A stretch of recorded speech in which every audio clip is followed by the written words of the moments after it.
तो हेलो दोस्तों, और कैसे हैं आप लोग। आज मैं आप लोग का फिर से स्वागत करता हूँ अपने यूट्यूब चैनल पे। तो आज हम लोग का है कंप्यूटर का लेक्चर। तो कंप्यूटर के में आज हम लोग जो है तीन प्रोग्राम्स, एकदम डेफिनेट है, तीन प्रोग्राम्स आज हम लोग डिस्कस करने वाले हैं।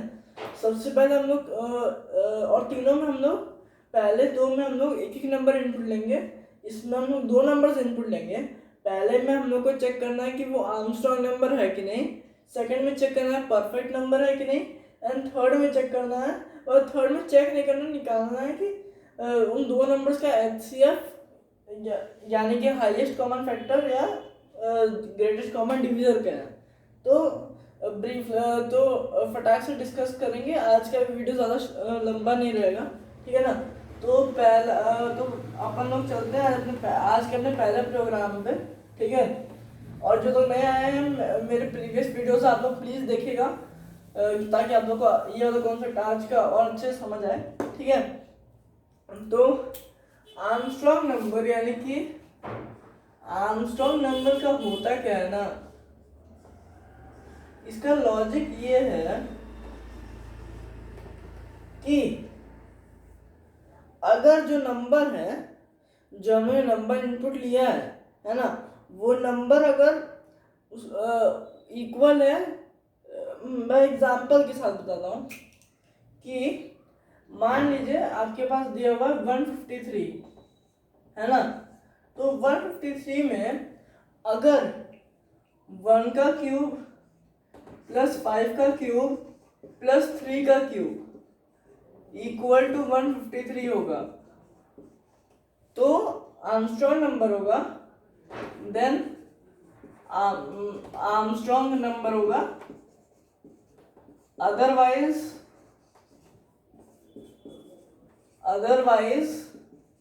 नॉट।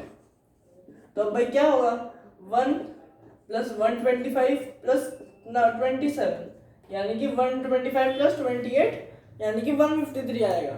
तो इसलिए 153 जो होगा वो एक आर्मस्ट्रांग नंबर होगा, ठीक है। जैसे मान लीजिए मैं ले लूँ 154 ले लूँ, तो इसका आ जाएगा 1 cube plus 5 cube plus 4 cube है ना, is equal to 1 plus 125 plus 64 है ना। तो ये 154 के इक्वल नहीं आएगा, इसलिए 154 आर्मस्ट्रांग नंबर नहीं कहलाएगा, ठीक है। तो यानी कि हमें एक नंबर इनपुट लेना है, फिर हर एक डिजिट को निकाल के फिर चेक करना है कि अगर सारे डिजिट का जो सम है, ये उनके हर डिजिट का क्यूब का सम अगर इक्वल होगा नंबर के, तो हम लोग कहेंगे कि नंबर जो है आर्मस्ट्रांग नंबर है, ठीक है। तो आज का अपन लोग का पहला ही प्रोग्राम है, तो चालू करते हैं, है ना। आई थिंक सो दिख रहा होगा आप लोग को, ठीक है। तो आर्मस्ट्रांग नंबर है। अब सबसे पहले मैं लिखेंगे import java dot यूटिल dot asterisk, ये सबसे पहले लिखेंगे। फिर क्लास बनाएंगे, मान लीजिए आर्मस्ट्रांग है तो आर्म बना देते हैं, है ना। फिर पब्लिक स्टैटिक वॉइड में पब्लिक स्टैटिक वॉइड मेन, ठीक है।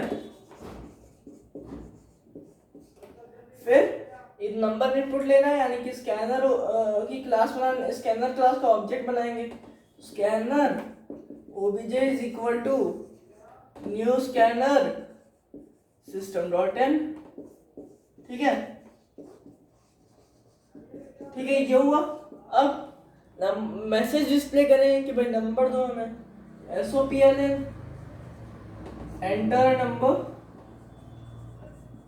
ठीक है, SOPLN एंटर नंबर।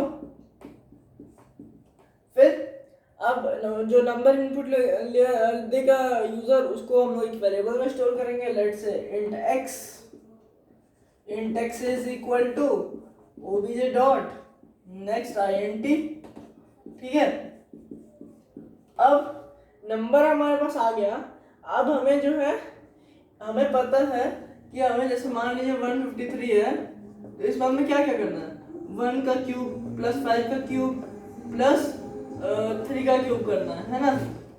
तो यानी कि हमें क्या क्या चाहिए, एक हमें चाहिए होगा क्यूब, हर एक डिजिट मतलब उसका क्या नाम है, सम का वेरिएबल है ना, सम जिसमें ऐड करेंगे उसका वेरिएबल हमें चाहिए होगा।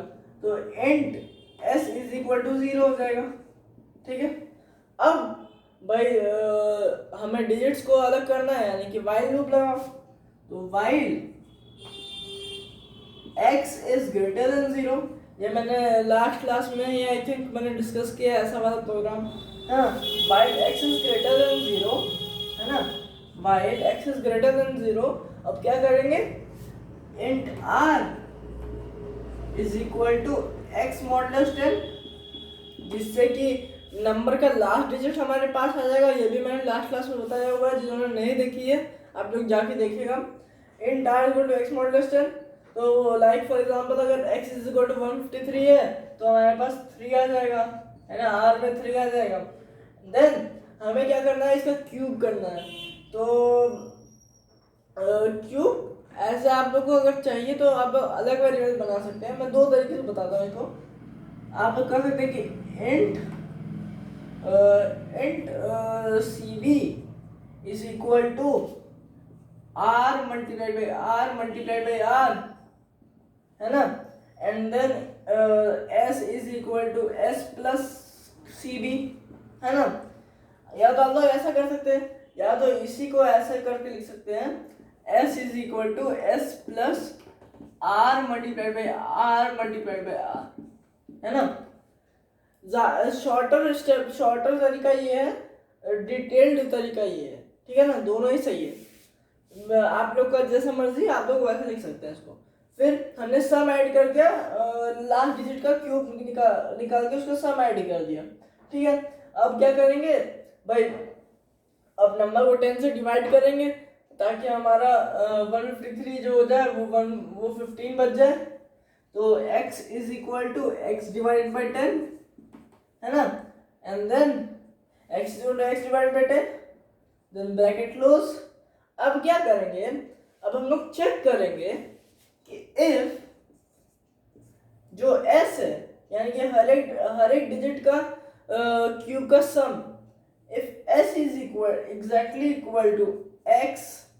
अच्छा हाँ, अब याद आया, हमें क्या करना होगा, एक और वेरिएबल बनाना पड़ेगा, से लाइक n, है ना, जिसमें हम लोग ओरिजिनल नंबर का वैल्यू स्टोर करके रखेंगे और उसको लास्ट के लिए बचा के रखेंगे। ठीक है, तो करेंगे क्या, if s exactly equal to n, क्योंकि भाई यहाँ तक तो x की वैल्यू तो 0 हो चुकी है ना भाई, जैसे हमने पिछले क्लास में बताया था, उस मैकेनिज्म के हिसाब से x की वैल्यू यहाँ पे 0 हो चुकी होगी।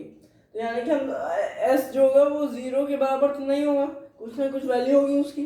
तो हमारे पास जो ओरिजिनल नंबर है वो n है, ओरिजिनल नंबर की वैल्यू अभी हम लोग के पास है n के फॉर्म में, तो हम लोग को उससे कंपैरिजन करना है।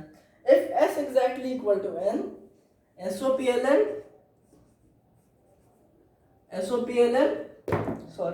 SOPLN n is an Armstrong number।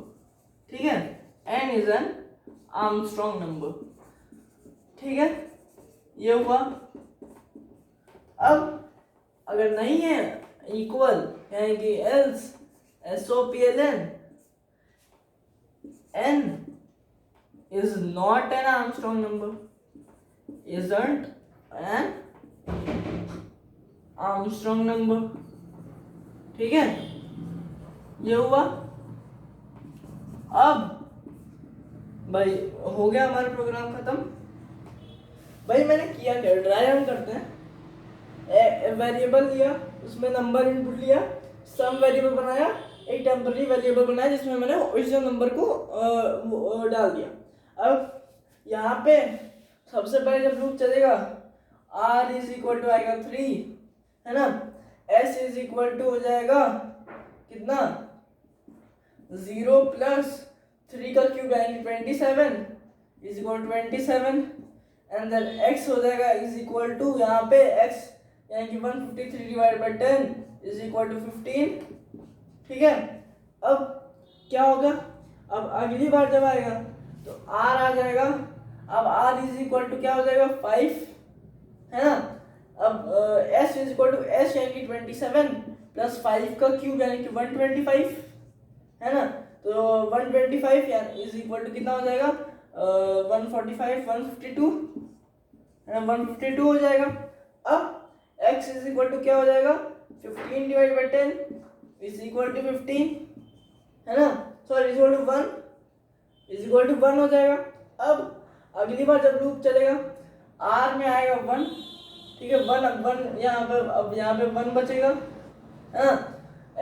s is equal to s plus 1 का क्यूब यानी कि 1 आएगा इज इक्वल टू 153, है ना।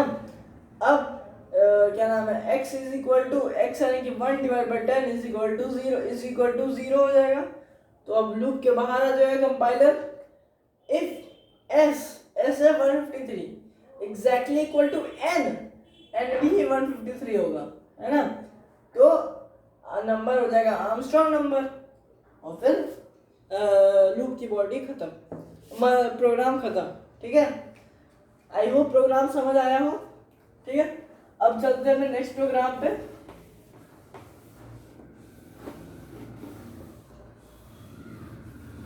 तो अब अपने चलते हैं, अब प्रोग्राम, अगला प्रोग्राम है क्या, वो है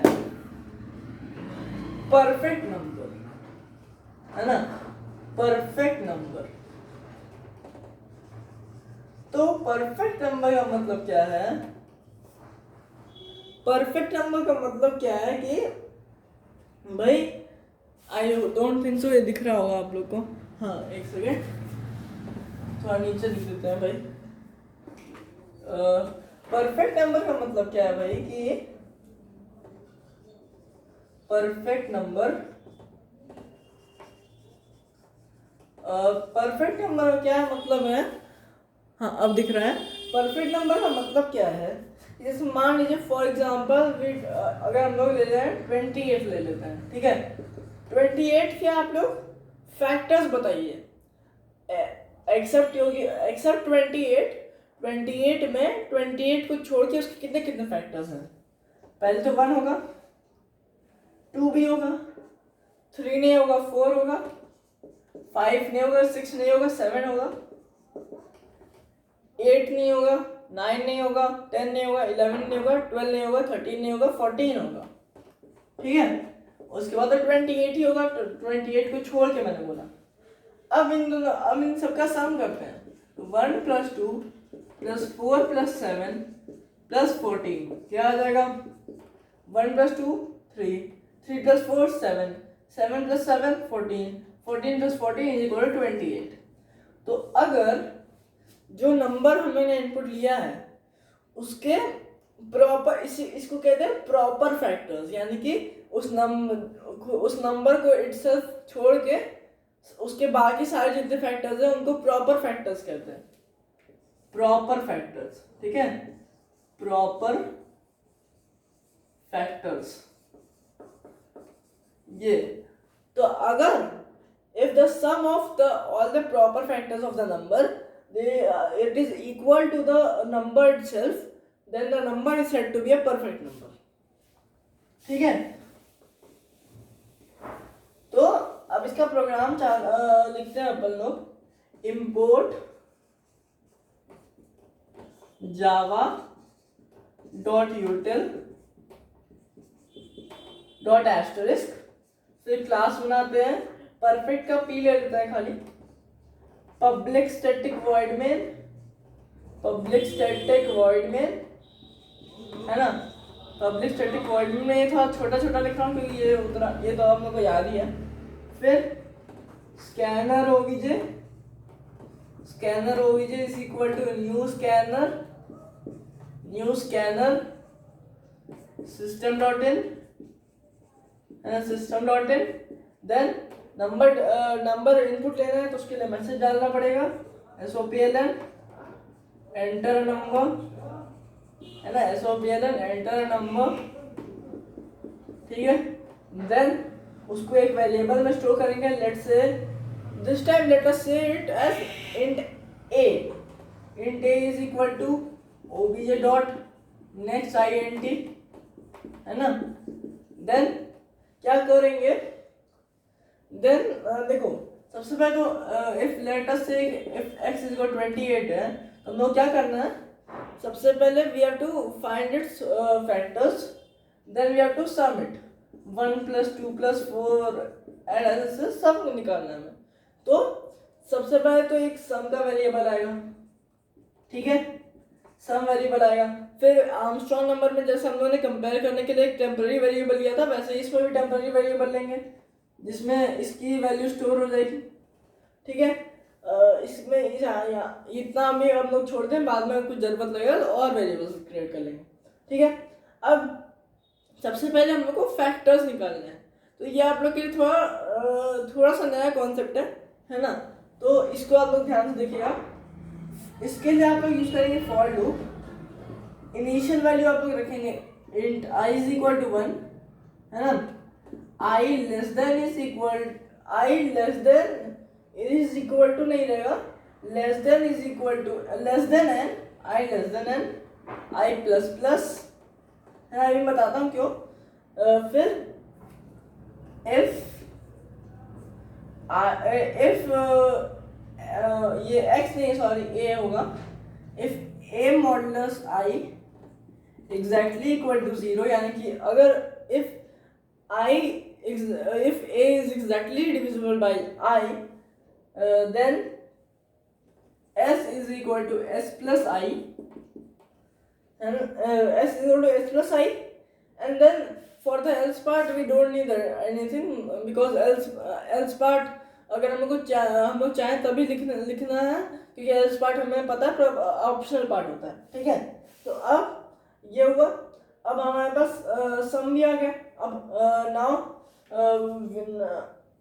नाउ नथिंग हो गया, खत्म। इफ अब लूप के बाहर ये चीज आएगा, if s exactly equal to n, SOPLN, n is a perfect number, n is a perfect number, है ना, else SOPLN, n is not a perfect number,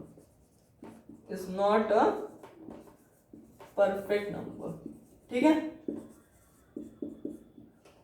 ये हो गया हमारा प्रोग्राम। तो इसमें किया क्या हमने सबसे पहले यहाँ तो समझ आया, मैंने नंबर लिया, नंबर को स्टोर किया वेरिएबल में, सम वेरिएबल बनाया इक्वल टू 0 और एक टेम्पररी वेरिएबल बनाया जिसमें मैंने ओरिजिनल नंबर की वैल्यू असाइन किया।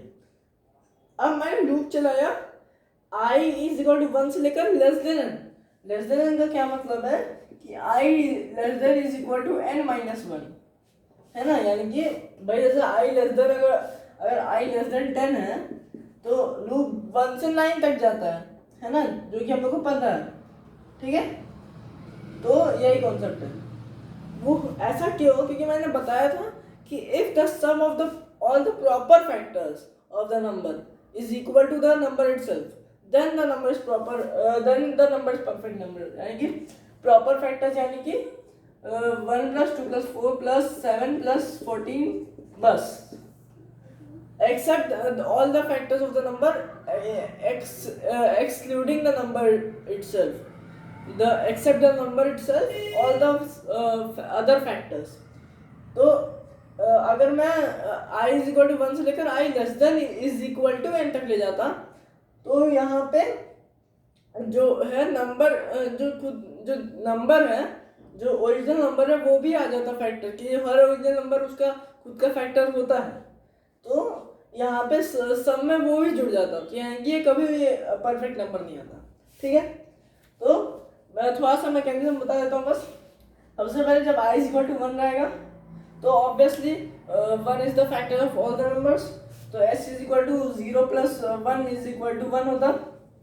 फिर जब अगली बार आता तो i इज इक्वल टू 2 होता, तो 28 जो है 2 जो है वो 28 का फैक्टर है, यानी कंडीशन ट्रू होती, तो s is equal to s plus i यानी कि 2 इज इक्वल टू 3 हो जाता। देन अब जब 3 पे आता i इज इक्वल टू 3 होता, तो आई इज टू जब 3 होता तो वो 3 तो फैक्टर होगा नहीं, तो यानी कि कंडीशन फॉल्स हो जाती है ना। तो फिर अब वापस जाता कंपाइलर, अब आई इज टू जब 4 हो जाएगा तो फिर से 4 जो है वो 28 का फैक्टर है, तो कंडीशन ट्रू होगी। तो s इक्वल टू एस यानी कि 3 प्लस आई यानी कि 4 इज इक्वल टू 7। फिर 5 भी नहीं है फैक्टर, 6 भी नहीं है factor, I is equal to जब 7 होता तो फिर से कंडीशन ट्रू होती, s is equal to S यानी कि 7 प्लस 7 इज इक्वल टू 14। अब फिर से कंपाइलर जाता, i इज इक्वल टू 8 होता, 9 होता, 10 होता, 11 होता, 12 होता, 13 होता, सब पे कंडीशन फॉल्स होती है वाली। अब जब 14 हो जाएगा i इज इक्वल टू 14 है ना, तो i इज इक्वल टू 14 हो जाएगा तो कंडीशन ट्रू हो जाएगी वापस, s is equal to s यानी कि 14 प्लस 14 इज इक्वल टू 28। अब 15, 16, 17, 18, 19, 20, 21, 22, 23, 24, 25, 26, 27 तक जाएगा लूप, है ना, लूप जाएगा 27 तक जाएगा, 27 तक लूप जाएगा, और 15 से लेकर 27 तक 28 का कोई भी फैक्टर नहीं रहेगा, है ना, ताकि ये भी बार कंडीशन ट्रू नहीं आएगी, तो अब लूप आ जाएगा बाहर। If s exactly equal to n, s 28 है, एग्जैक्टली इक्वल टू n भी 28 है, कंडीशन ट्रू, n यानी कि 28 इज अ परफेक्ट नंबर। और कोई और नंबर होता जो कि परफेक्ट नंबर नहीं होता, कंडीशन ट्रू नहीं आती, तो else SOPLN n is not a perfect number आता। ठीक है, ये हुआ हमारा दूसरा प्रोग्राम। आई होप समझ में आया हो, कुछ डाउट हो तो आप पूछिएगा। ठीक है, तो अब अपने चलते हैं अपने लास्ट प्रोग्राम पे आज के क्लास के, है ना। आज का क्लास का लास्ट प्रोग्राम अब करते हैं, है ना। लास्ट प्रोग्राम हमारा क्या है, HCF और GCD ऑफ 2 नंबर्स।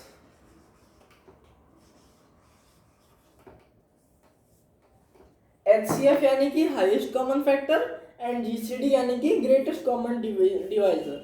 ठीक है, तो यानी तो हमें पता है कि जैसे मान लीजिए अगर हम लोग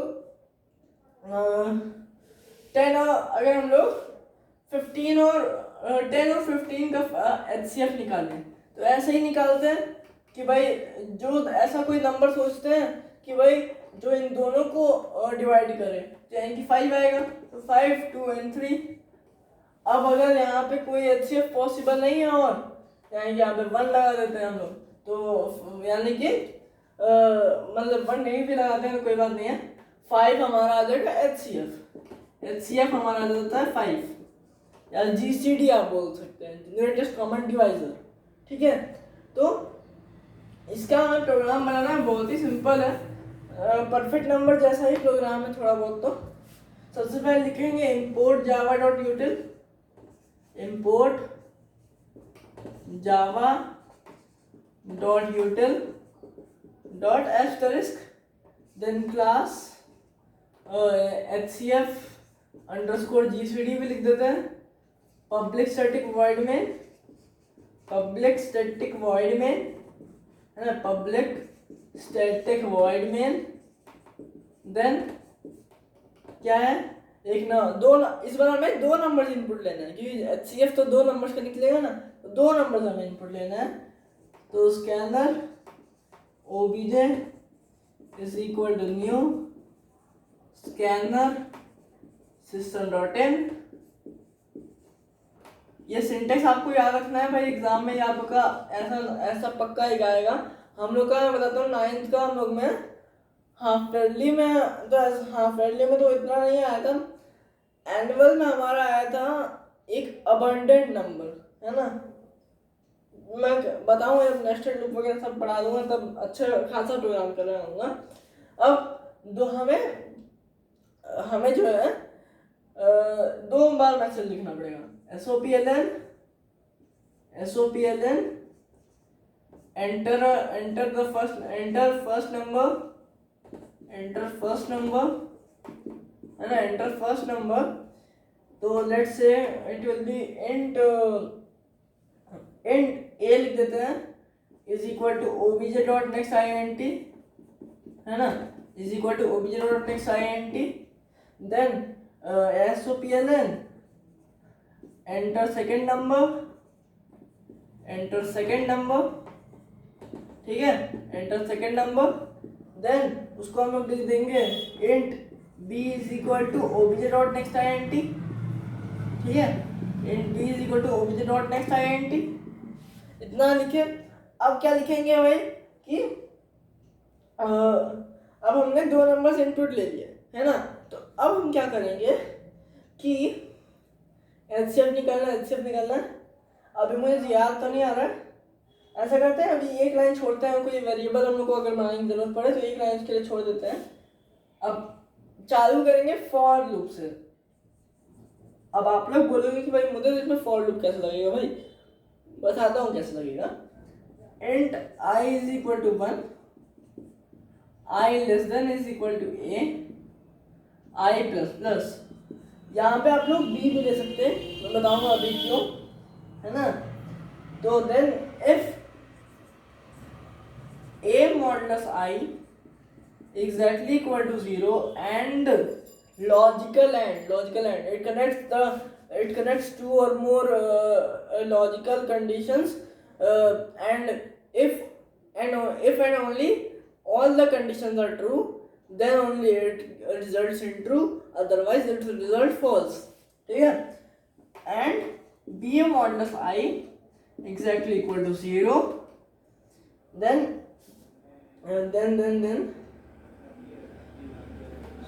क्या था, हाँ अब याद है, int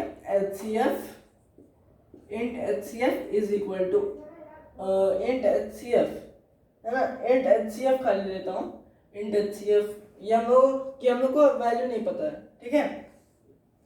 फिर HCF is equal to I, है ना, फिर खत्म,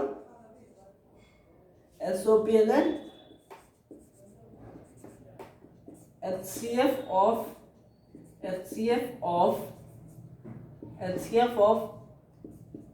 A and B equal to HCF, ठीक है, ये सभी कॉलम, ये हमारा हो गया लास्ट प्रोग्राम।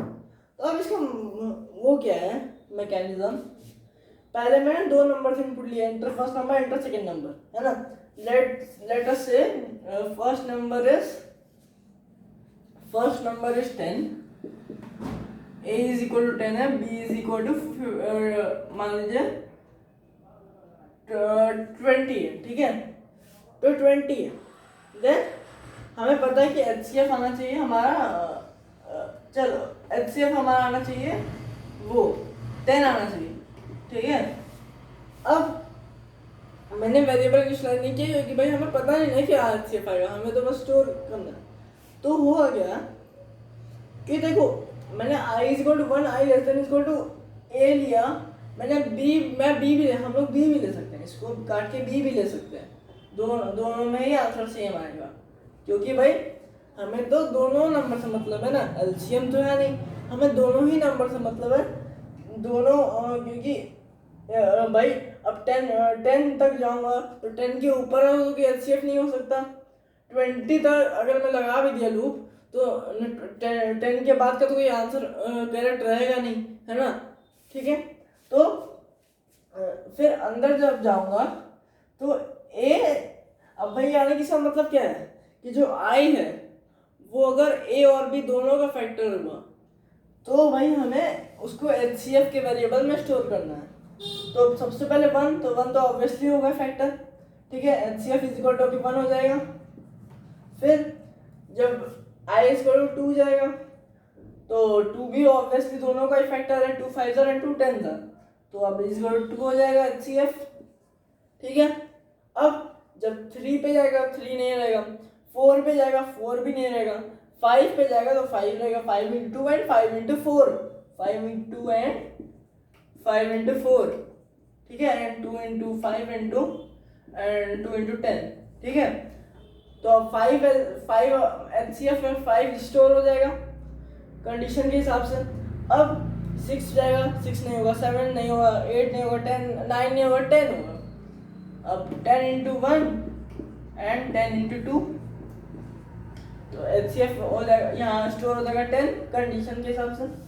अब 11 नहीं होगा, 12 नहीं होगा, अब भाई मैंने A लगाया, मान लो मैंने B भी लगाया होता, तो B में क्या होता, 20 तक जाता लूप, 11 12 13 14 15 16 17 18 19 20, कोई भी ऐसा नहीं है कि 10 और 20 दोनों को डिवाइड कर रहा हो, तो HCF हमारा 10 ही आएगा।